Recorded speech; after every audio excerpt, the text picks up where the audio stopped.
Bienvenidos todos a este nuevo encuentro convocado por ALADA en celebración del centenario de la publicación de Fervor de Buenos Aires. Y muchas gracias por la numerosa presencia de ustedes en este salón, en este mismo salón donde en 1927 Borges pronunció su primera conferencia. O mejor dicho, debió haberla pronunciado, porque su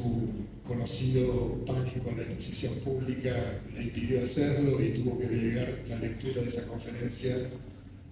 en su amigo Manuel Rojas Silveira, crítico de arte del diario La Nación y director de la revista Augusta. Yo no tuve la suerte de que alguien me reemplace en esta oportunidad.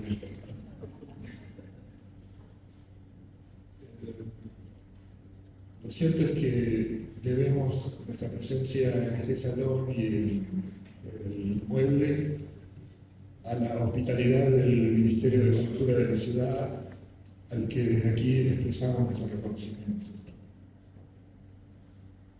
Como todos ustedes saben, esta reunión es el prólogo a la inauguración de la 16ª Feria del Libro Antiguo de Buenos Aires, que va a quedar inaugurada al término de la mesa y después de un reparador agasajo que se va a ofrecer en la planta baja del edificio, a que están todos invitados, por supuesto. Ahora que los libreros anticuarios convoquemos a una celebración de la obra de Borges, puede parecer una contradicción, porque para decirlo sarmientinamente, nada más actual que esa sombra terrible que vamos a evocar hoy, que aún acecha sobre su posterioridad literaria y obliga a sus sucesores a, en cierto modo, repetir la escena edípica para intentar romper esa clausura que significa haber alcanzado un grado de escritura cercano a la perfección. Esta aparente antítesis entre antigüedad y actualidad perdurable se asienta, por un lado, en lo impreciso de los límites que encuadran el anticuariado en un país cuya tradición, en términos de imprenta, remonta apenas a algo más de 2 siglos. Y eso que podríamos llamar juventud habilita al profesional anticuario a etiquetar de antiguos materiales cuyo evidente significado cultural, unido a la escasez de su circulación, ingresan de pleno derecho en la categoría de patrimoniales, aún antes de que lo hagan los siempre morosos y habitualmente arbitrarios estamentos gubernamentales. Y por otro lado, porque efectivamente hay una definición burocrática de la antigüedad de un bien cultural, una definición cuya arbitrariedad deriva más de la seducción por el sistema métrico decimal que por una razón fundada, y según la cual un bien comienza a ser antiguo cuando cumple su centenario. Y he aquí que Fervor de Buenos Aires, publicado en julio de 1923, es desde ahora una antigüedad y nos habilita a los anticuarios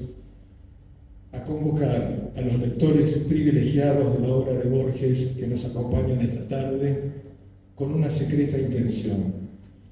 la de desmentir la despectiva atribución de fetichismo de la que solemos ser objeto y demostrar que celebrar la materialidad de un texto no es incompatible con la comprensión del proceso de producción que le dio origen, es decir, con su lectura. Una lectura, por otra parte, que tampoco puede eludir esa materialidad, puesto que sin soporte material tampoco hay texto.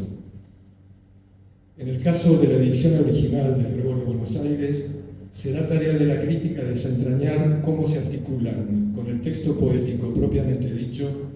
esas condiciones materiales que serán para siempre inseparables de su nacimiento.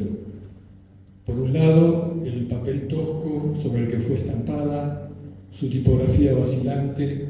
las llamativas ausencias de foliación, índice, pie de imprenta y colofón que infringen las normas habituales del libro moderno, y por exigencias paratextuales, no menos decisivas, como la ilustración de la cubierta y su autoría, naturalmente, el prólogo, la espacialización del texto y la jerarquización de títulos, entre otros. Pero, tarea de una crítica, decimos, que rechace la existencia de textos desencarnados y postule, por el contrario, que las que crean un texto son cada una de sus versiones, en este caso versiones gráficas, en un juego de identidades y diferencias similar, si se quiere, al de los Quijotes de Cervantes y de Pierre Menard. La edición de 1923 ha sido y es el desvelo de libreros y coleccionistas, elusiva como pocas por su breve tirada, la fragilidad de su factura a la que nos hacíamos referencia y el particular modo de circulación que le imprimió el propio Borges, es la edición capaz de colmar el deseo primordial que la bibliofilia y la lectura crítica comparten, el anhelo de acceder al origen, al nacimiento mismo de aquello que se lee, de aquello que se ama. Fervor, de 1923, no solo es el libro inaugural de su autor, sino también el germen de sus múltiples versiones posteriores, y si damos fe a las palabras de Borges, el germen de la totalidad de su obra.